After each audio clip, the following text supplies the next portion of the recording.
সাগর পাড়ের সাগরিকায় এক পেশি ম্যাচে জিম্বাবুয়ের অদ্ভুত ব্যাটিং প্রদর্শনী। ৩৬ রানে ১, ৪১-৭, ৪টা ডাকের ৩টাই গোল্ডেন। বাতাসে ফিস ফাস, 50-র কোটা পার হতে পারবে তো অতিথি দল?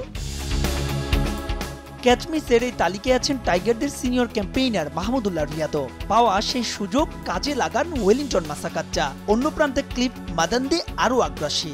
এ দুজনার ৭৫ রানের পার্টনারশিপে জিম্বাবুয়ের স্কোরবোর্ডে ১২৪। ১৮ মাস পর টাইগার স্কোয়াডে ফেরা সাইফুদ্দিন ভীষণ কিপ্টে। শুধু রানের হিসেবেই নন, উইকেটও তুলে নিয়েছেন ৩টা। তাসকিনেরও শিকার সমান ৩। স্রোতের বিপরীতে কিছুটা ব্যয়বহুল শরীফুল্লাহর রিশাদ। টার্গেট মোটে ১২৫। তবুও কিসের এত তাড়া লিটনের? সেই চিরচেনা দৃশ্য বাজানো নড়ছেই না তার। যেভাবে বোল্ড হলেন তাতে বিশ্বকাপের টিকিট এখন অনেকটাই অনিশ্চিত।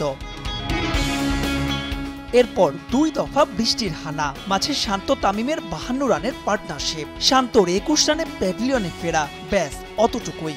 রোমাঞ্চহীন ম্যাচে বাকিটা চেনা পাণ্ডুলিপি।